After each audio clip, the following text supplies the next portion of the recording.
Hello, it's your boy Davidoff. Welcome back to Movie Monday. Today we're watching Star Trek Into Darkness. Interesting story about this. When this came out, I was in Sri Lanka with my grandparents, and my granddad decided that we should go cinema on one of the days of the holiday, which we did, and we almost watched this. I didn't really want to watch it because I knew it was part of a bigger franchise, and I just thought, I've never watched Star Trek before, probably not a good idea. But my granddad was like, oh, Into Darkness. It sounds like a really cool action film. I'm just like, maybe not, granddad. Maybe not. But I mean, he doesn't care if it's like the 10th film in a franchise. I mean, there's like the 12th, I think. He just likes to watch good action. But for me, I just like, maybe I just watch something else. And luckily, World War Z was in cinema, so we watched World War Z instead, which was a crazy zombie film. And that was a very interesting experience. But yeah, I almost watched this as a teenager in 2013 in another country where my parents are from and grandparents are from. Almost watched it there, but now I'm watching it for the first time. But it's interesting, I could have been watching it for the second time today. But then again, if I watched this back then, would I have watched the rest of them just to catch up? I probably would have. So maybe I wouldn't be sitting here making these videos about Star Trek.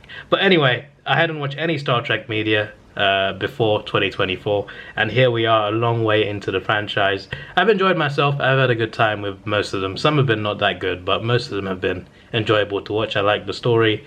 I like the overall, the characters and the universe building, not just the world building, and it's really awesome. So yeah, in this one, I mentioned in the previous film that there was such a good cast for a new generation of Star Trek. I keep saying Star Trek. I say this in so many videos, even though I know it's Star Trek. It's just it just comes out. But yeah, I was going to mention that I like the other names that have been added in here. Alice Eve. She was the girl from what's that rom-com I remember her from? She's Out of My League. That one. That's a really good underrated film. I remember her from that movie specifically. Noel Clark's in this. Wasn't that guy in Top Boy? I don't think he was in Top Boy, but I think he was in a show similar to that. And also Benedict Cumberbatch, which is a damn big name. And there's also some other big names also added in. While there's also a huge cast anyway from the previous film. But yeah, I think they casted really well for this new generation. And I like the fact that there's like an alternate timeline version of the original movies. So yeah, I enjoyed 2009, and now I look forward to Into Darkness. The synopsis says, after the crew of the Enterprise fight an unstoppable force of terror from within their own organization. Okay, so an enemy within. I assume Benedict Cumberbatch is the leader of whatever enemy this is. Captain Kirk leads a manhunt to a war zone world to capture a one-man weapon of mass destruction, which I assume is Benedict Cumberbatch. This looks fun. I look forward to it, and I am excited. Judging by the 2009 film, which I thought was very good, and it set up a good new universe and a new timeline, I'm very excited to see what they do with this one, and obviously the last film in the franchise. I'm surprised there's not more, to be honest, but judging by the rate this is going, I'd like to see another one. Hopefully to make a new one at some point. But anyway, let me stop talking. Let me press play, and I'll let you know my thoughts, and obviously give you a bit of a review at the end of it too. The whole opening sequence, I'm 10 minutes in now, the opening sequence of the volcano is really good. Like, the visuals are nice, and it's a great way to open the movie, I'll tell you that. I love how, like first of all, they were teasing Spock's death, and I'm just like, I mean, come on, we've seen Spock die, we've seen Data die. They're not going to do this to me again. I know it's not going to happen again. I just had the feeling that he's not dying here at the start of the second film in the new entry into the new universe, new talent into the franchise. There's no way to kill him off this early. So I'm just like, nah, he's not dying. Nah, I don't believe you. I don't believe you. And he didn't. They saved him last minute. But it was a great opening sequence. And I like how Spock, even in death, he's thinking of logic. He's about to die, just like, you can't violate a prime directive. And like, the team are just trying to save him. Uhura's lover's in there. Like, the whole team is begging to save him. He's just like, you can't, like, there's no way to save me. You can't violate the prime directive. And I like how Kirk turns over to Carl Urban's character. He's just like, if I were there and he were here, what would you do to save me? And he goes to response, he'd let you die. And I'm thinking to myself, I feel like they're foreshadowing something. I feel like there's going to be a situation where the captain is in danger, Spock has a chance to save him, I feel like they're foreshadowing a moment where this will happen and Spock will save him. Very interesting. So Kirk just got the Enterprise taken away from him because of their actions on this planet. Essentially, they were not supposed to interfere with this volcano. They stopped the volcano by, don't know the name of the thing they used, but they basically froze the volcano.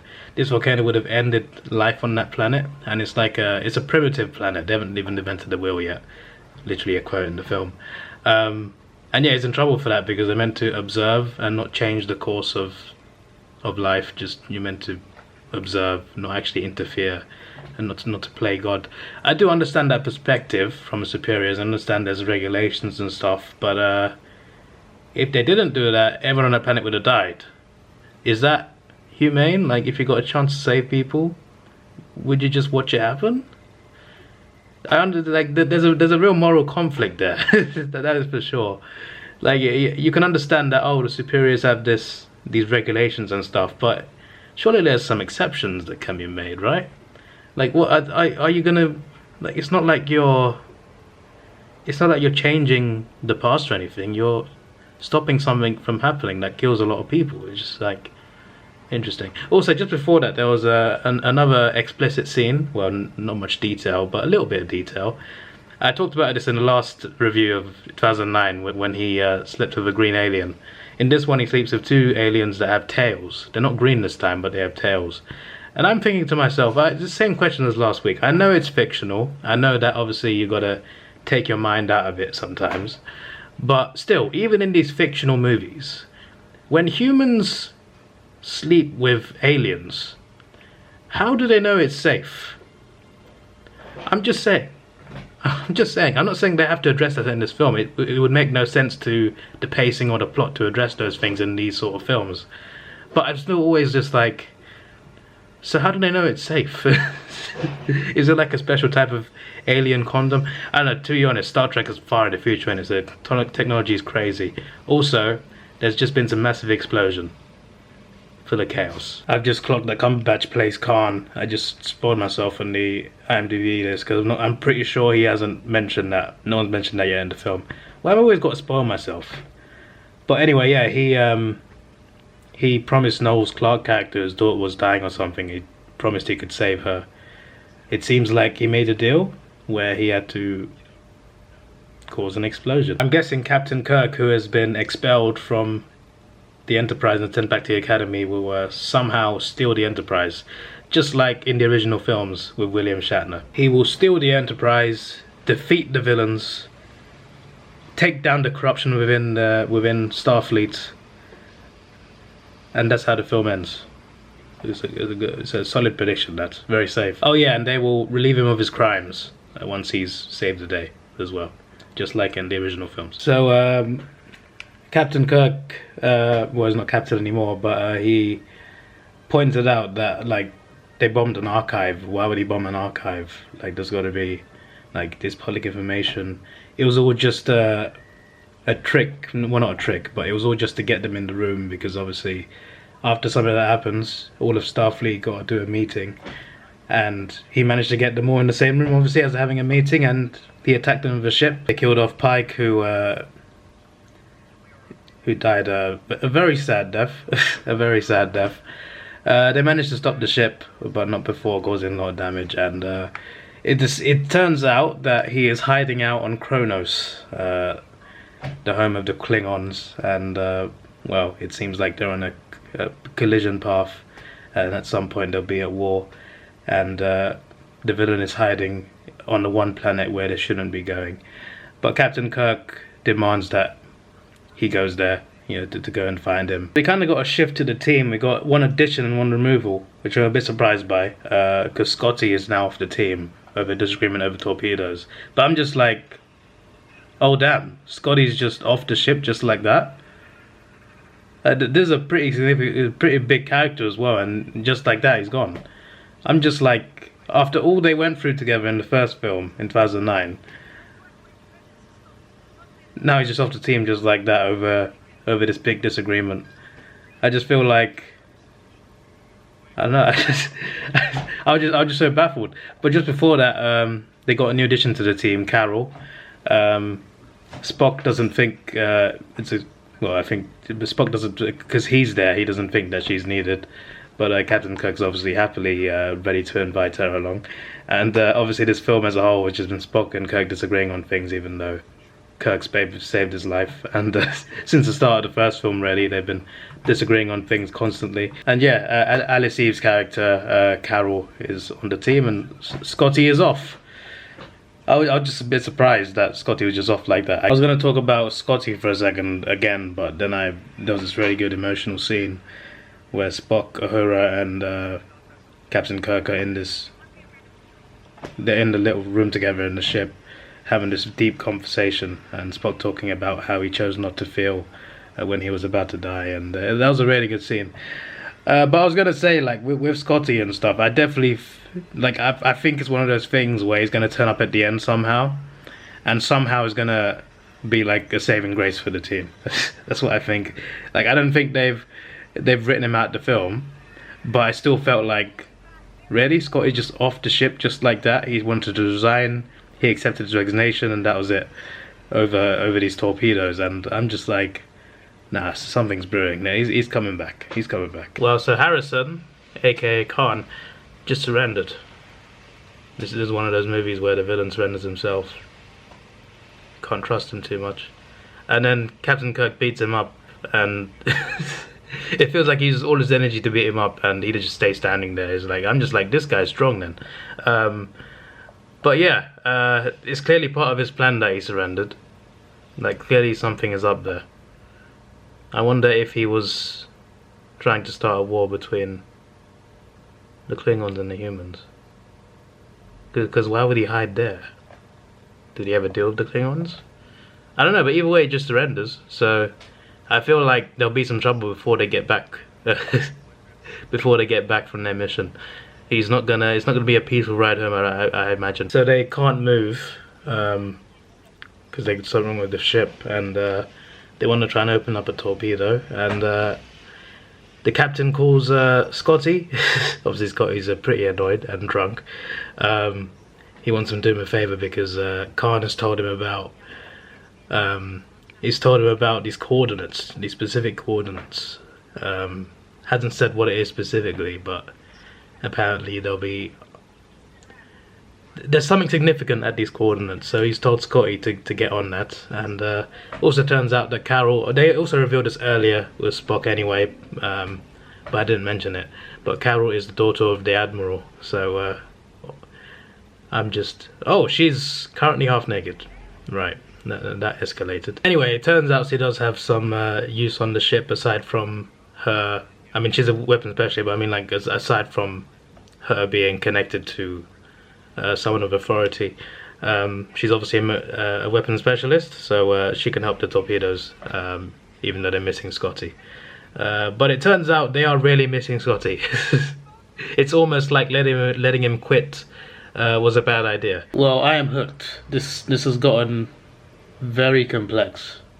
So they have 72 torpedoes, and it turns out each of these torpedoes has men and women inside it that were in there for hundreds of years. They're in cryo sleep. And these people are Khan's crew, and the Admiral wants Khan dead because of certain history the Admiral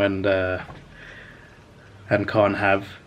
And it turns out there's more than one antagonist, because Khan is still a villain. He is still an evil guy, but it turns out the Admiral is also someone who's very much evil, and he is part of a wider conspiracy within Starfleet. So he basically, the Admiral goes out to meet the US Enterprise because he wants to kill Khan, and they start attacking the ship with his daughter on it, and then he finds a way to beam his daughter out of there to then attack the ship, but the ship's weapons go down because Scotty got onto that ship.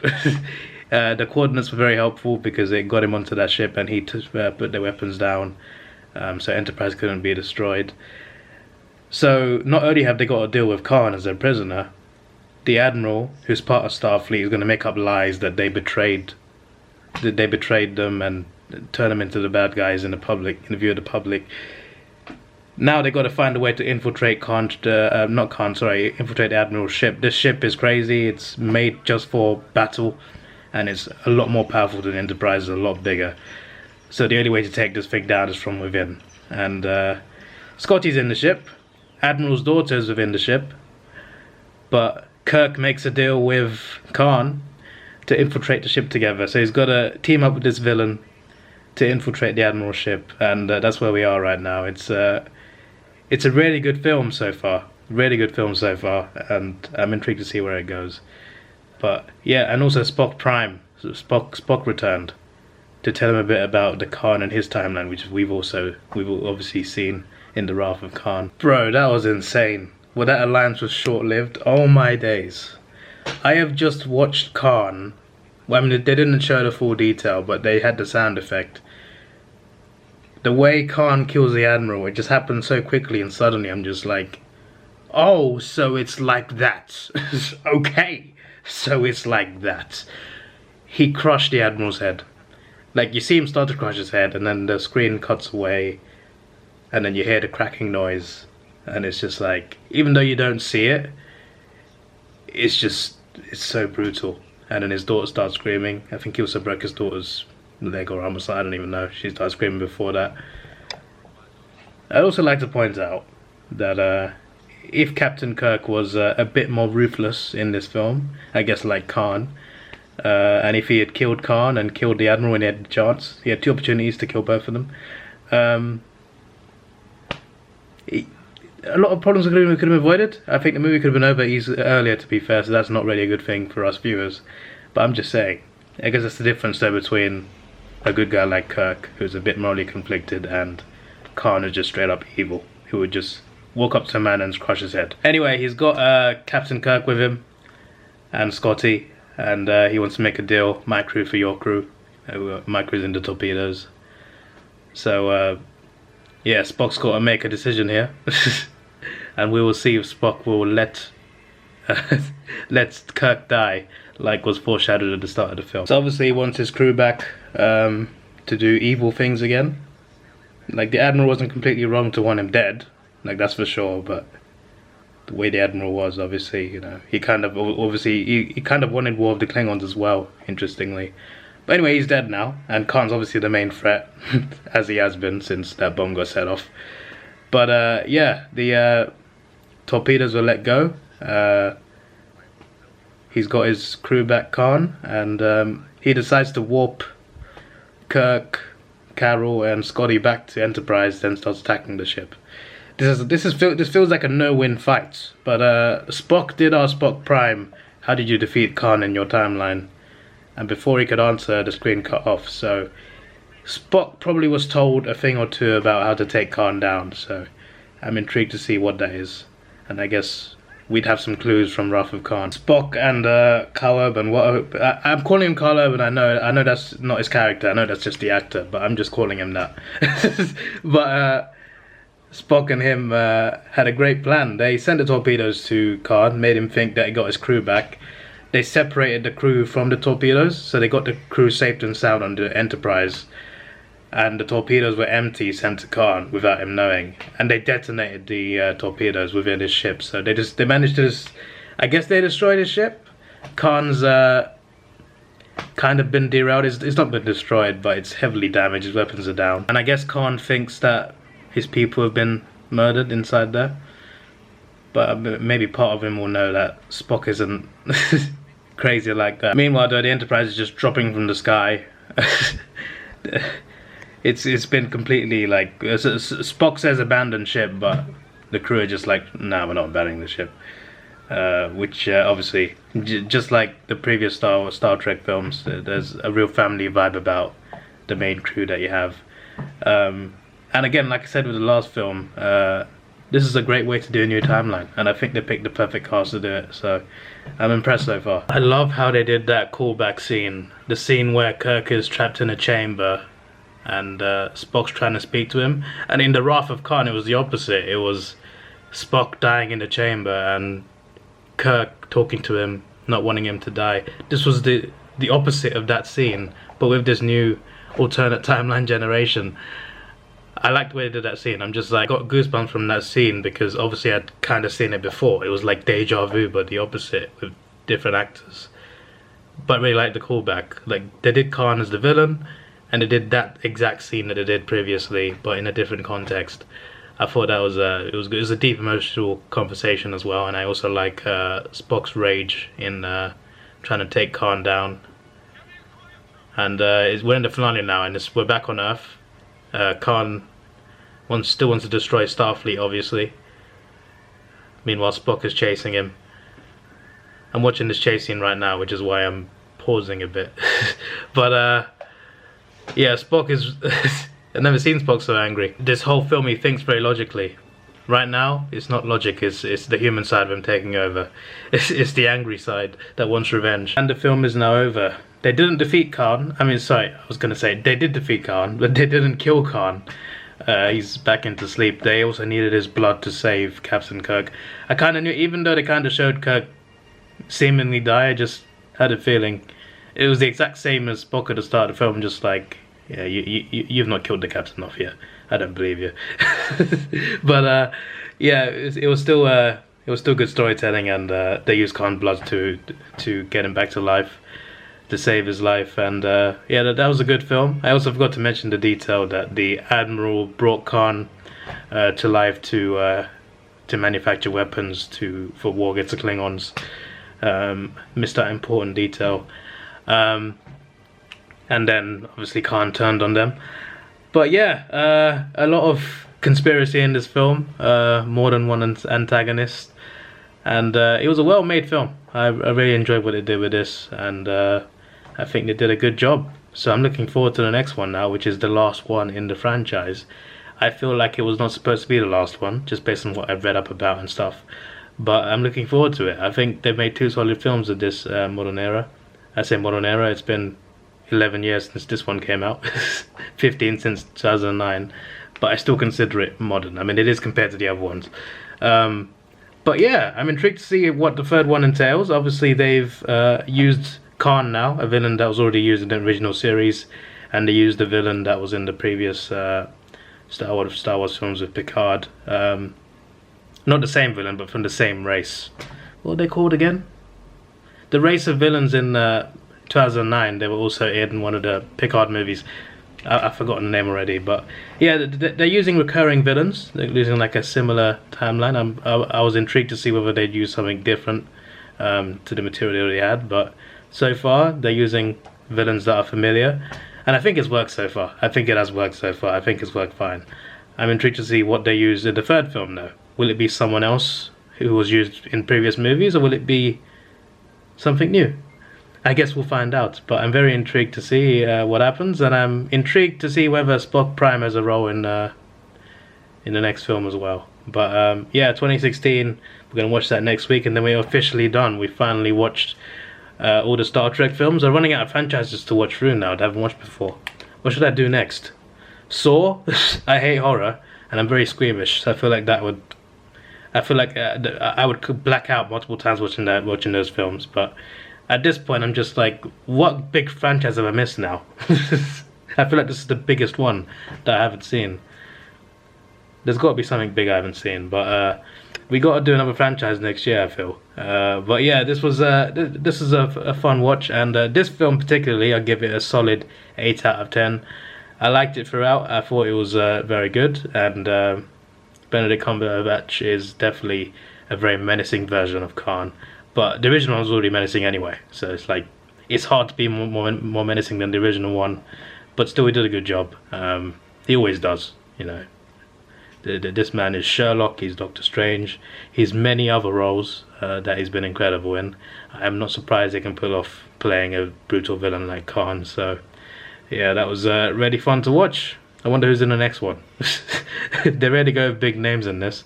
I guess these names weren't as big in 2013, but still pretty well known. I guess they're bigger. I'm thinking of him like in 2024. Obviously, Cumberbatch is a lot bigger now than he was in 2013, but he was still like a notable actor back then anyway. But yeah, hope you enjoyed it. And sorry I can't put any clips in the videos. It's simply to avoid copyright. That's all it is. I know there's plenty of channels that make reaction videos to movies, but first of all, I don't know where you legally get those clips, and second, that's so long to edit. I react to a Japanese TV series that are like 22-minute episodes, and it takes like an hour to edit each one.